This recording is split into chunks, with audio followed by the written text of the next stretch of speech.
ছেলেটির নাম হলো রাকিব। সে কাজ করে যে টাকা ইনকাম করে তা দিয়ে সে এবং তার পরিবার চলে। সে খুব ভালো ছেলে এবং ইসলাম সম্পর্কে জানার তার অনেক আগ্রহ রয়েছে।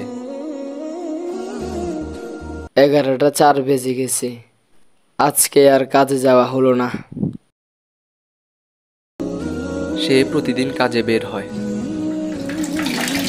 কিন্তু আজকে ঘুম থেকে উঠতে দেরি হওয়ায় সে আর কাজে বের হলো না।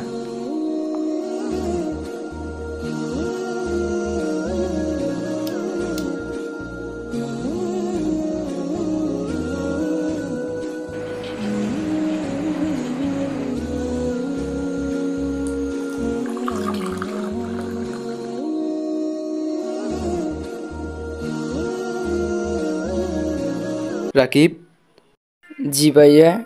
তুমি কি করতেছ? পানি পান করতেছি। কেন? তুমি তো পানি দাঁড়িয়ে এবং বাম হাত দিয়ে পান করতেছ। জি ভাইয়া, তা তো ঠিক, কিন্তু কি হয়েছে? ভাই, তুমি কি জানো না, পানি খাওয়ারও কিছু সুন্নত রয়েছে।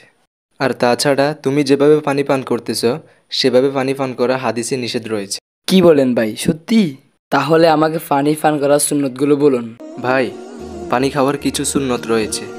তার মধ্যে অন্যতম কয়েকটি হলো আল্লাহর নাম নিয়ে পানি পান করা, বসে পান করা, 3 নিঃশ্বাসে পান করা এবং ডান হাত দিয়ে পান করা। ভাই আপনাকে ধন্যবাদ। আপনাকেও ধন্যবাদ ভাই।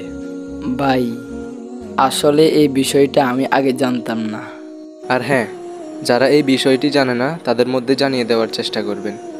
ভিডিওটি যদি ভালো লেগে থাকে চ্যানেলটি সাবস্ক্রাইব করবেন এবং শেয়ার করতে ভুলবেন না।